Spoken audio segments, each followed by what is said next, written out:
మాకు అధికారమే పరమావిధిగా పనిచేసే ఆలోచన లేదు. తెలంగాణ అస్తిత్వ పరిరక్షణ ముఖ్యం, తెలంగాణ ప్రజల ప్రయోజనాల పరిరక్షణ ముఖ్యం. వాటి కోసం పనిచేయాలని చెప్పి సమావేశం ఈరోజు అభిప్రాయపడ్డది.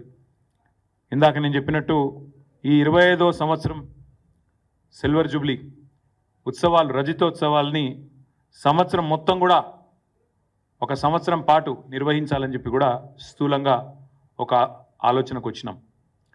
అయితే ఈ నిర్వహణకు సంబంధించి, ఎందుకంటే చాలామందిని ఇన్వాల్వ్ చేయాల్సి ఉంటుంది, వివిధ వర్గాలు ఎట్లా అయితే తెలంగాణ ఉద్యమంలో అందరినీ కలుపుకొని సకల జనుల సమ్మె నడిపించిన, ఆనాడు తెలంగాణ పోరాటంలో వినూత్నమైన పోరాట రూపాలు, సడక్ బంద్ కావచ్చు, రహదారుల దిగ్బంధం కావచ్చు, వంట వార్పు కావచ్చు, అట్లా ఎన్నో రకాల వివిధ ఉద్యమ పోరాట రూపాలని ఆనాడు ఆవిష్కరించిన ఆ ఘనత టీఆర్ఎస్ది. కాబట్టే ఈ రజతోత్సవాల సందర్భంగా కూడా వినూత్నంగా కార్యక్రమాలు నిర్వహించాలి, ప్రజల్ని మమైకం చేస్తూ ఉద్యమ సహచరులందరినీ కూడా మళ్ళీ తిరిగి ఒక్కటి చేస్తూ ముందుకు పోవాలనే ఆలోచన చేస్తూ ఉన్నాం.